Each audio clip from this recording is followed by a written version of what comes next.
merci Monsieur Tanguy d'accepter de venir autour de cette table, j'allais dire table ronde, c'est pas tout à fait le cas, mais qu'importe.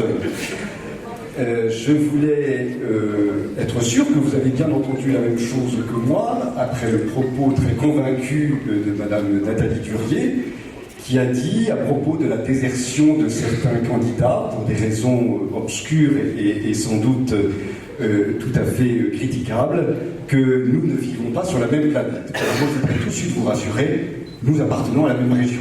Là-dessus, vous êtes d'accord? Pas tous, il y a des candidats qui ne vivent pas dans la région. Mais c'est tout ce que je dirais.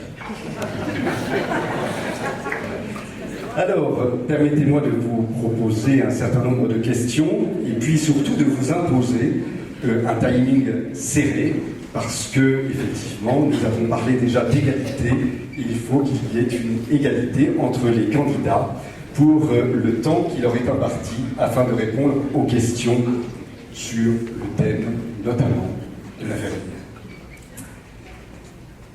D'emblée, quel est votre projet et quelles sont vos priorités si demain vous êtes élu président de la nouvelle région? Je vais répondre tout de suite à votre question, et d'abord je voudrais quand même remercier la Manif pour tous pour l'organisation de ce débat et pour l'invitation de Debout la France que je représente, mais pas, je ne représente pas une petite personne, mais l'ensemble de la liste des 180 colistiers qui ont accepté de m'accompagner dans cette aventure. Et je voudrais vous remercier parce que, juste en propos préliminaire, vous serez un des seuls débats démocratiques, c'est-à-dire avec tous les candidats invités avec le même temps de parole. Malheureusement, les candidats, comme vous l'avez souligné, n'ont pas souhaité répondre à ce débat. Mais nous sommes dans un moment où la démocratie, malheureusement en France, est suspendue. Et vous allez voir que dans cette campagne, qui est pourtant très importante pour l'avenir de la France et de nos territoires, et en particulier de deux régions qui fusionnent, ça va être très difficile, il n'y aura pas de débat entre les principaux, ou en tout cas la majorité des candidats à cette élection. Et la France est devenue le seul pays, et vous l'avez vécu à votre manière dans votre combat, où la parole publique a presque disparu, et où le débat public a presque complètement disparu. Donc merci à vous, et bravo à vous, parce que heureusement qu'il reste des initiatives souvent citoyennes et populaires qui font vivre la démocratie en France.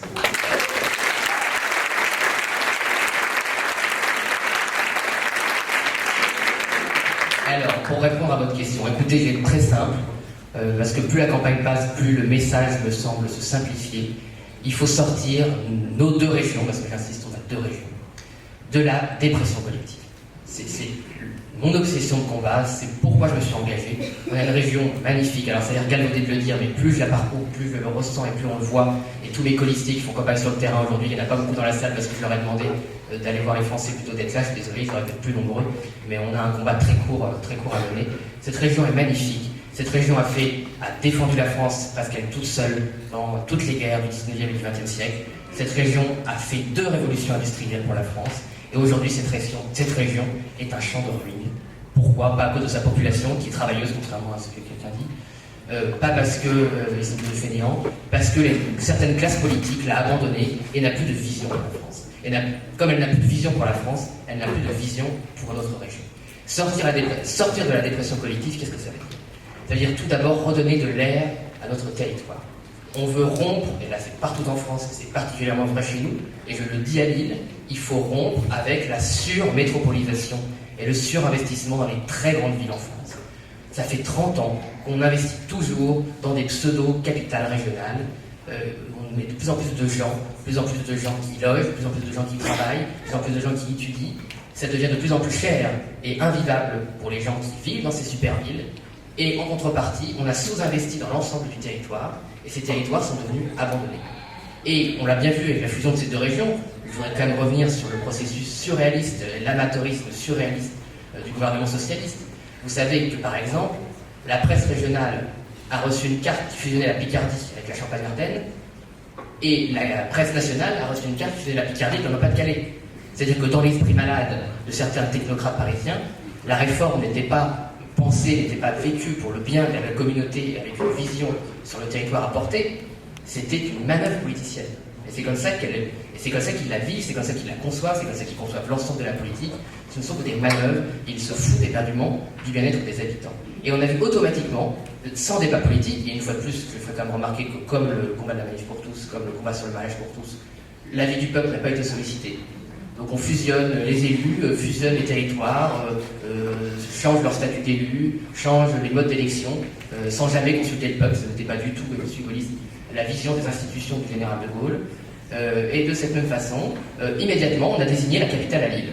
Donc je suis le seul candidat et la seule liste qui avons demandé un référendum à défaut d'avoir été consulté sur cette nouvelle région, la seule liste qui a demandé un référendum sur la capitale régionale. C'est pas pour la capitale en soi, c'est que, mes chers compatriotes, derrière cette capitale, il y a toute la philosophie générale de développement de la région. En choisissant automatiquement, et encore Lille, c'est pas contre les Lillois, ils vont encore surmétropoliser la région. Et en fait, ils vont créer un effet tunnel entre Paris, Lille, Amsterdam, Bruxelles, Amsterdam. Et le reste des territoires, pour eux, n'a plus aucune valeur. C'est ça la vision Canaria. Et nous, on est pour l'inversion totale de cette philosophie. C'est au contraire l'équité territoriale et c'est décentraliser. Parce qu'aujourd'hui, on a fait la décentralisation et on recentralise les décentralisés. C'est-à-dire qu'au lieu de donner de l'air au territoire et de donner la main aux citoyens, aux élus de terrain, on crée des nouvelles baronnies. Là, il va y avoir, alors je ne sais pas qui vont choisir comme nom de région, je ne sais pas si ce sera le duc d'Artois ou le duc des Flandres, mais ils vont créer une super baronnie et les autres territoires crèvent. Je me permets de vous interrompre, mais c'est un peu mon rôle, alors vous m'excuserez. Alors je crois qu'on a bien compris la philosophie que vous aviez et que votre parti avait quant à la physionomie de la région. Et c'est le choix qui a été fait n'est pas celui que vous auriez fait si vous aviez dû à connaître de ce projet du redécoupage ou du découpage de la France en X régions. Mais si vous me le permettez, est-ce qu'on peut revenir au sujet de la famille? Et j'aurais voulu savoir en quelques mots, nous aurions voulu savoir en quelques mots quelles étaient vos priorités pour une politique familiale, je ne sais pas si on peut dire politique familiale régionale, mais en tous les cas, le travail de la région en faveur des familles. On a une région, je ne vais pas m'attarder dessus, mais il faut quand même le dire, parce que la vie et le bonheur des familles dépend évidemment du niveau de chômage, du taux de pauvreté et du niveau de la santé. Notre région est en écarlate, en alerte écarlate sur ces trois indicateurs. Nous avons le record de pauvreté. La Voix du Nord a encore sorti une enquête de l'INSEE. Nous avons 1 million de personnes dans notre région, une personne sur 6 qui vit sur le seuil de pauvreté en Picardie, en Pas-de-Calais. On a le record de chômage avec 13% de chômeurs et on a 5 années en moyenne de vie en moins. C'est-à-dire que quelqu'un qui vit, un habitant de Villers-Cotterêts, à 50 km de Paris, vit 5 années de moins en moyenne qu'un Parisien. Donc ça, c'est le constat. À partir de ce moment-là, il faut mettre en place une politique d'urgence qui concernera en premier lieu les familles. La famille, vous savez très bien ici, la cellule de base du bonheur et de la constitution de l'identité. Si vous avez votre père, voire votre grand-père qui était déjà au chômage, votre père qui est au chômage, comment voulez-vous qu'une famille se construise dans la dignité? Comment voulez-vous que l'enfant ait des repères? Donc, la région ne peut pas, compenser les erreurs commises par le gouvernement socialiste sur la politique familiale nationale, mais son premier devoir, c'est de donner un travail. Et notre philosophie à Debout la France, c'est vivre et travailler au pays. C'est que les enfants de France, les enfants de la région, les familles de cette région aient le choix de rester là où ils ont grandi, là où ils veulent voir éduquer leurs enfants, et là où ils veulent avoir une retraite bien méritée. C'est l'obsession de Debout la France.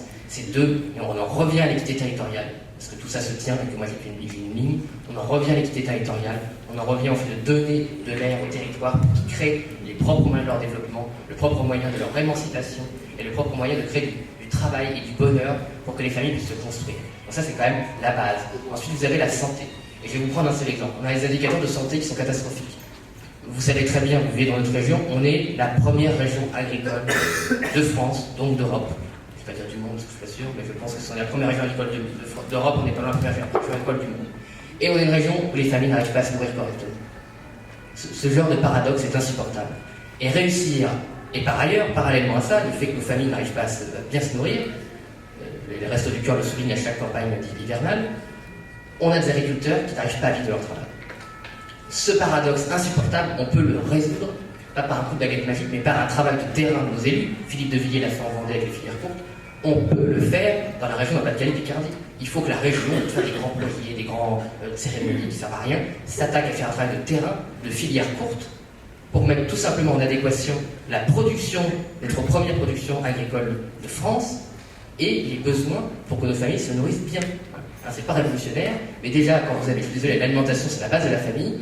Quand une mère de famille ou un père de famille peut nourrir correctement ses enfants parce qu'il a accès à des produits du terroir qui sont à quelques mètres de chez lui, à un prix raisonnable, et que vous n'avez pas entre les deux des intermédiaires qui se mettent plein les poches, qui attaquent le pouvoir d'achat des familles et qui ruinent nos agriculteurs, parce qu'en ce moment, il faut le dire, j'ai lancé ma campagne, nous avons lancé notre campagne dans la baignoire. Et c'était un choix volontaire, parce qu'on a nos éleveurs laitiers qui sont littéralement en train de crever, parce que la grande distribution n'est pas capable de, contrairement à son engagement, n'est pas capable de payer un prix correct au lait. Et je ne ferai pas me remarquer, ce sera ma seule attaque ce soir contre mes adversaires, que Xavier Bertrand fait partie du gouvernement qui a voté, c'est pas les socialistes qui ont voté ça, qui a voté la fin des quotas laitiers pour les agriculteurs. Et la fin des quotas laitiers pour les agriculteurs, on assiste en direct en ce moment, c'est un prix qui en 3 mois est passé de 370 € la tonne, c'est très précis, à moins de 300 € la tonne. Qui dans cette salle peut avoir un revenu qui en 3 mois baisse de 30%? Personne ne peut survivre à ça. Donc on peut allier, ce que je veux dire par là, c'est qu'on a des solutions concrètes pour allier l'amélioration concrète quotidienne de la vie des familles, par le travail, par l'alimentation, tout en résolvant les grands enjeux de société et d'économie de notre territoire. C'est 2 exemples, pour en avoir d'autres, mais je ne veux pas être. Merci pour ces exemples concrets.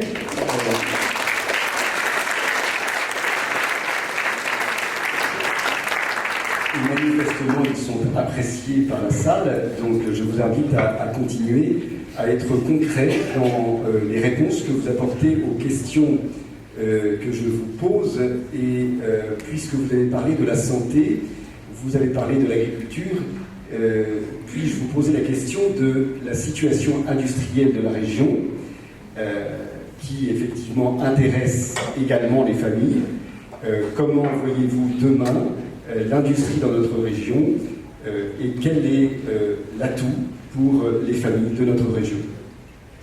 Alors l'industrie, est-ce que vous lancez dessus? Vous m'arrêtez parce que je vais être long, c'est mon métier. Ah, je me suis dit, je m'arrête. D'abord, je voudrais dire quelque chose en France, on a une zone politique, une classe politique qui fait croire que la disparition de l'industrie en France a été subie, que c'est venu de l'extérieur, que c'est la faute des Chinois. En partie, c'était une décision politique, notamment une décision politique de la coalition PS Vert. Ils ont volontairement sacrifié l'industrie en France. Et en Allemagne, l'industrie s'est maintenue, là par le miracle, par une volonté politique. En Italie du Nord, l'industrie s'est maintenue. En Suisse, l'industrie s'est maintenue. Donc dans 3 de nos voisins, on a encore une industrie forte. En Nord-Pas-de-Calais et Picardie, qui était le cœur, une fois de plus, le cœur de 2 révolutions industrielles. Et pas une révolution industrielle facile. On parle de métiers durs, de familles entières qui, pendant des générations, se sont sacrifiées, ont sacrifié leur santé pour que leurs enfants vivent mieux. C'est de ces gens-là qu'on parle, et c'est de ces gens-là que les hommes politiques ont trahi en leur promettant de reconvertir l'outil industriel, et ils n'ont jamais reconverti cet outil industriel. Mais une fois qu'on a dit ça, il ne faut pas faire de la démagogie. Comment on fait pour faire revenir vraiment de l'industrie sur notre territoire? Il y a des gens qui vous disent que c'est pas possible, que c'est fini, et il y a des gens qui vous disent on va refaire comme avant. Bon, on ne peut pas refaire comme avant. Mais on a une opportunité formidable pour notre région. Et je vais essayer d'être clair et de ne pas essayer d'être trop perdu dans mes idées là-dessus. Je vous l'ai dit, on a 2 grands atouts dans notre région. On a la première puissance agricole d'Europe et on a la façade maritime que l'on sait contrôler, que l'on a apprivoisée avec un génie de la mer qui est inscrit presque dans les gènes de la région. Ça, c'est un premier point. Le deuxième point, c'est qu'on a un défi économique et environnemental majeur qui consiste, il va falloir que l'industrie, la nouvelle génération industrielle, arrive à substituer une industrie qui était fondée sur le pétrole, sur le gaz, sur les minerais finis. Et bien on peut substituer aujourd'hui cette industrie et remplacer le gaz, le pétrole, les minerais par les matières agricoles et par la mer, par l'extraction de la mer. Et c'est ça que le cap que doit avoir la région. C'est si on veut ramener de la production en France, si on veut ramener de la transformation en France, on doit lier ce qu'on sait faire, ce que notre région sait faire, c'est-à-dire des matières agricoles, des betteraves à sucre, du lin, du maïs, parallèlement les métiers de la mer, les algues, la valorisation de certains déchets de la mer, et si on lie ce que j'appelle le projet de symbiose, si on lie ces 2 talents, on arrivera à créer la 3e révolution industrielle sur notre territoire. Et c'est pas du baratin, le Percheron, les socialistes ont acheté un PowerPoint à 100 000 € pour faire croire qu'on va créer des industries en reliant des ordinateurs. Ça, c'est du baratin. Pour qu'il y ait de l'industrie, il faut faire la transformation de la matière. Et notre région, et c'est là pour le coup, c'est l'une des seules, peut renaître de ses cendres en misant sur nos talents. L'industrie, si on la lie à l'agriculture et à la pêche, on peut recréer une formidable filière industrielle, et celle-là ne sera pas délocalisable, parce que quand vous avez la matière première qui est à domicile, l'usine reste sur place. Propos très convaincus. Vous faisiez écho, pour que la salle comprenne, à un projet à 100 000 euros, une étude. Vous pouvez nous en dire plus, c'est sans doute le projet de M. Rafkin. Voilà, alors le projet de M. Rifkin. La troisième révolution industrielle vue par les socialistes, ça a consisté en 5 ans à faire une grande présentation à la presse en expliquant qu'on allait trouver du travail pour les ouvriers en faisant du numérique. Alors, je n'ai absolument rien contre le numérique et je ne nie absolument pas les opportunités du numérique, bien au contraire, mais le numérique ne suffit pas. Et le problème de nos hommes politiques, c'est qu'ils pensent depuis 30 ans, c'est le problème de la reconversion industrielle, parce que depuis 30 ans, on n'a pas rien fait, on n'a pas rien dépensé. On a une dette sur le Nord-Pas-de-Calais et la Picardie, c'est 2,3 milliards de dettes pour le Nord-Pas-de-Calais, c'est 800 millions de dettes pour la Picardie. Donc il y a bien du pognon qui a été dépensé. Est-ce que nos industries, est-ce que cette reconversion industrielle, ça veut dire quelque chose? Non. Parce qu'on a des hommes politiques français qui pensent qu'il suffit de faire un chèque c'est à la portée du premier crétin venu, de faire un chèque pour... Non mais, désolé, de faire un chèque pour que les entreprises viennent. Je suis désolé, ça ne fonctionne pas comme ça, une entreprise. Hein, on ne fait pas un équipement public et après on dit aux entreprises, est-ce que ça vous intéresse l'équipement qu'on a fait qui ne vous convient pas? Il faut inverser la logique. Il faut entendre quels sont les besoins des entreprises et après on met l'argent, et souvent ça coûtera beaucoup moins cher d'ailleurs que des projets fous et délirants de technocrates. Et après on met l'argent pour transformer des idées en valeur ajoutée. Et le Rifkin, c'est sa canne sympathie, c'est quelqu'un de très intelligent, je ne vais pas me mettre au niveau de M. Rifkin, mais lui il fait un projet pour le monde entier. C'est-à-dire son PowerPoint, il l'a présenté en Californie, il l'a fait à Sydney, il l'a fait à Lille. Ça ne sert à rien de faire ça. Ce qu'il faut, l'économie, c'est pas un truc qu'on peut dupliquer partout dans le monde. Il faut faire vivre les territoires, il faut prendre les atouts de nos territoires. Donc si ça n'a pas marché, leur PowerPoint, excusez-moi, je suis un peu vulgaire, le PowerPoint à la con, c'est que Rifkin, il ne connaît pas dans Pas-de-Calais Picardie, il n'était jamais venu, il est arrivé à Charles de Gaulle, il a pris le Thalys Eurostar, il s'est pointé, il a fait son cocktail, il s'est tiré. Et d'ailleurs, je ne suis même pas sûr qu'il ait eu son PowerPoint. Bon. Donc, si il faut faire vivre, il faut des gens qui connaissent il faut des gens qui sachent, comme vous l'avez dit, leurs atouts. Alors, il y en a qui ricanent. Je sais qu'il y en a qui se moquent de moi quand je parle de mes histoires de symbiose et de servir l'agriculture. Parce que c'est pas glamour, parce que ça fait pas impressionnant, parce que ça fait pas moderne. Mais la vérité, c'est que les Allemands, c'est pas glamour ce qu'ils font. Hein. Les Français, ils méprisent les Allemands, c'est pas glamour. Et oui, ils font de la mécanique, ils font de la mécanique de précision, ils font de la fonderie de précision, ils font des nouveaux matériaux. C'est peut-être pas glamour, mais ça fait du boulot aux gens. Et c'est des beaux métiers. Et moi, je vais vous dire que j'ai assisté quand j'étais dans l'industrie lourde. Quand vous avez 500 ouvriers d'usine qui sont réunis sur le carreau et que vous avez une turbine de 1200 MW qui finit et qui est posée à quelques millimètres près sur le camion qui va l'envoyer, et bien c'est peut-être pas glamour, je veux dire que les ouvriers pleurent parce qu'ils savent que c'est 50 boulots, que c'est le génie qui sort de leurs mains et qu'il y a une œuvre commune qui donne du boulot à leur famille et qui fait la fierté de la France. Donc moi, je suis peut-être pas glamour, mais je préfère être pas glamour et donner du boulot aux gens. Voilà, c'est peut-être des magos.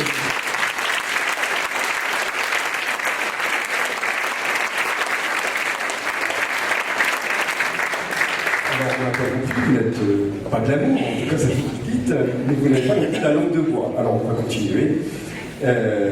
Nous avons évoqué donc l'agriculture, nous avons évoqué la santé, nous venons d'évoquer l'industrie.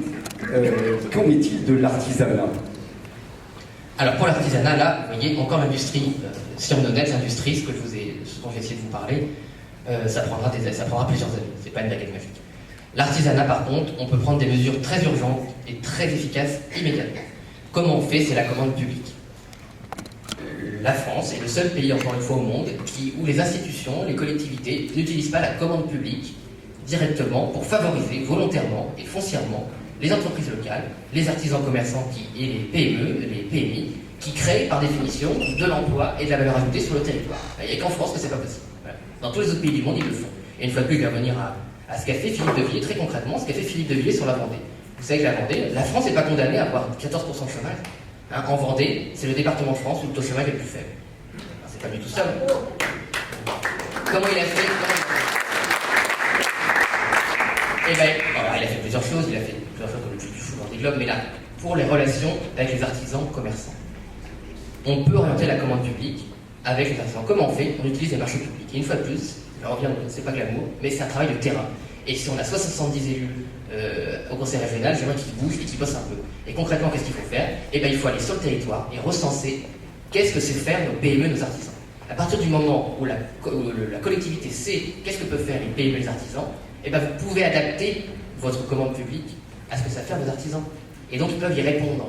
Ça a l'air tout con comme ça. Mais aujourd'hui, on a des commandes publiques qui sont faites en l'air, sans se soucier de ce que ça fait à nos artisans, nos commerçants et nos PME, et qui donc, par définition, comme il n'y a pas de concertation et qu'il n'y a pas de travail en amont, et ça part aux multinationales, ça part des entreprises étrangères. C'est tout bête, c'est tout con, et c'est ça, l'échec politique, c'est ça. Et par exemple, on peut aussi demander des critères.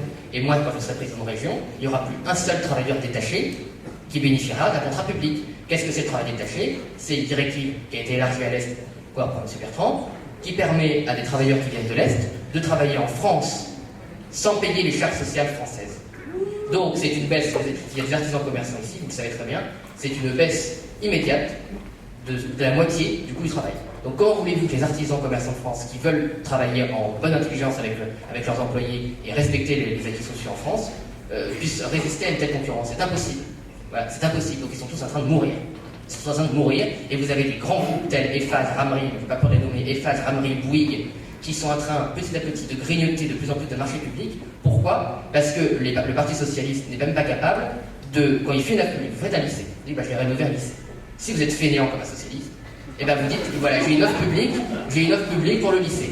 Comment voulez-vous que les artisans rénovent tous les lycées? À lui seul rénove un lycée entier. Qu'est-ce qui gagne le paquet? C'est Bouygues ou Ramery ou Eiffage qui prend le contrat, qui prend la marge, et qui après répartit entre les artisans, parce que Bouygues, il ne sait pas faire des petits trucs. Bon. Donc, je dis, une fois de plus, c'est pas compliqué, il faut sectionner le marché public. Et c'est du travail pour les élus.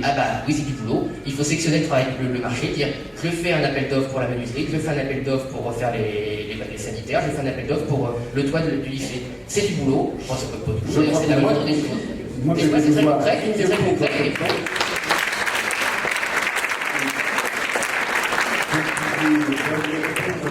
Je vais demander combien il reste de temps dans cette interview. Voilà, nous avons encore 5 minutes ensemble pour entendre vos réponses aux questions que j'ai encore à vous poser. Nous allons venir sur un sujet plus concret au niveau des familles proprement dites, et notamment ce que votre liste propose, votre programme propose pour faciliter la vie des familles, notamment sur le plan scolaire, le rapport entre le public et le privé, la question des subventions de cantines, la question des transports scolaires. Est-ce que vous pouvez nous dire un mot là-dessus? Alors moi j'ai une vision très claire, je ne comprends pas qu'il puisse encore y avoir en France une différence de traitement des subventions des politiques publiques entre le privé et le public. Il y a eu la deuxième plus grande manifestation de ces 30 dernières années en France, le sursaut citoyen, ça a été sur la liberté des familles de choisir leur école. À partir du moment où la famille, le peuple s'est déclaré pour ce choix, pour moi, la politique publique doit assurer l'égalité de traitement dans tout, entre le public et le privé. Il n'y a pas de différence entre les enfants de France qui vont dans le public et les enfants de France qui vont dans le privé.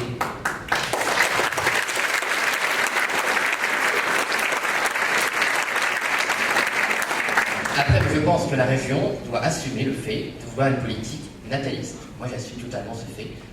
Si on veut assurer une retraite, on a un choix de retraite en France, qui est de la justice sociale, qui est la répartition. Si on veut que ce système fonctionne, il faut des enfants.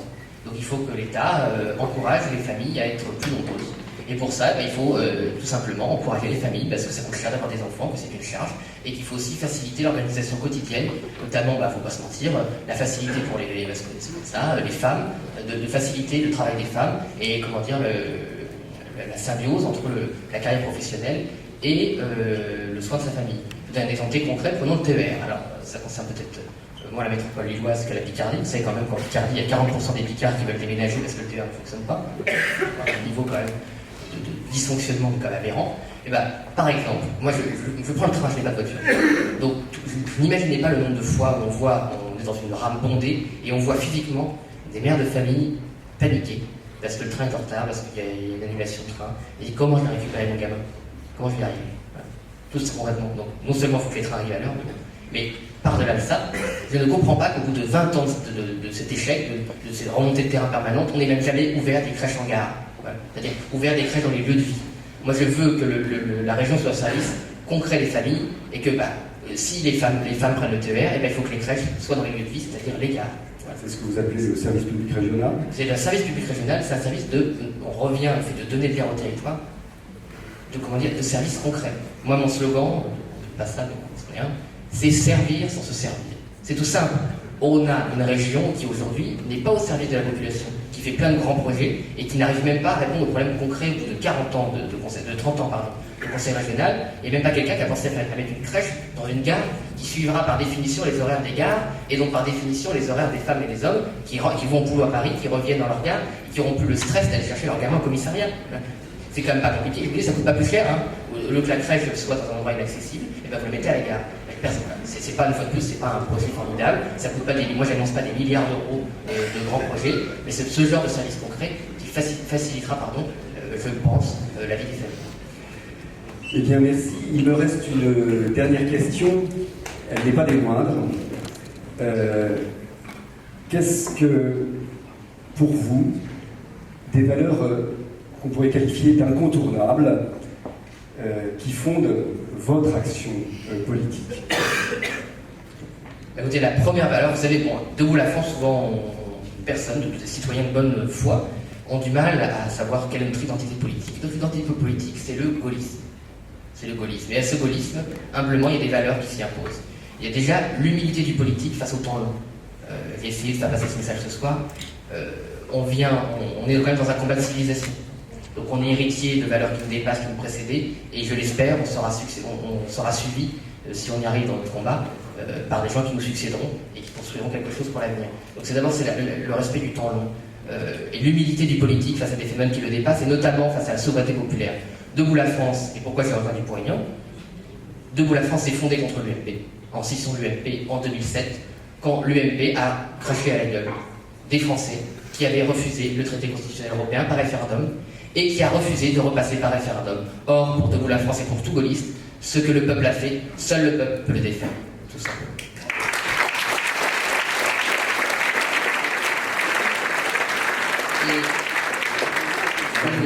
Une dernière chose très rapide, ce qui est très important pour Debout la France, c'est le rassemblement. Et je le vois ce soir, j'ai croisé, parce que je traînais un peu quand même. Je suis très heureux de voir aujourd'hui le rassemblement devant la messe pour tous. Je ne fais pas de la démagogie là-dedans, c'est que je le sais, parce qu'on l'a vécu chez les souverainistes, dans la famille gaulliste. Vous savez, en 1992, en montant à Maastricht, j'étais pas là, mais je l'ai vu, je l'ai étudié. Franchement, j'étais pas, donc je peux le dire, on avait les meilleurs. On avait Chevènement, on avait Séguin, on avait Villiers, on avait Poignan, et on avait, franchement, Séguin, malheureusement, il disparu, paix à son âme, donc Pasqua, pardon, voilà, paix à son âme aussi, on peut leur faire des compliments puisqu'ils sont plus là. C'était les meilleurs, c'était les meilleurs de nos politiques français. Et ils ont échoué, pourquoi? Parce qu'ils se sont divisés. Et le combat du Poignan, et je pense que c'est l'autre aussi, c'est le rassemblement de tous les gens de bonne volonté, dans l'unité, qui veulent se battre contre ce qu'on nous impose. Et la dernière valeur que je voudrais défendre, c'est la bataille contre la résignation. Debout la France, ça veut dire quoi? Ça veut dire que c'est pas perdu. On ne lâche rien, là c'est un peu. Voilà, je vous reprends, mais franchement, on ne lâche rien. On lâche rien. Et battez-vous pour votre unité, parce que moi, je me souviens, après la manif pour tous, il y a des gens qui me disent on n'a pas réussi. Moi je suis désolé, vous avez réussi. Ok, vous n'avez pas réussi à interdire le mariage, enfin à empêcher le vote de la loi Taubira. Mais vous avez empêché la PMA. Pour la PMA. Vous avez empêché. Non, soyez fiers de vous. Vous avez empêché la PMA. Vous avez empêché la PMA. Et vous avez empêché la généralisation de la théorie du genre. Excusez-moi, le peuple français s'est rendu compte qu'on pouvait ne pas être d'accord avec ça.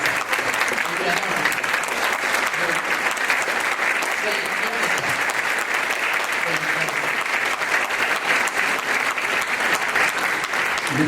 le Président, pour la précision de vos réponses. Et on fait quoi maintenant avec la loi Taubira?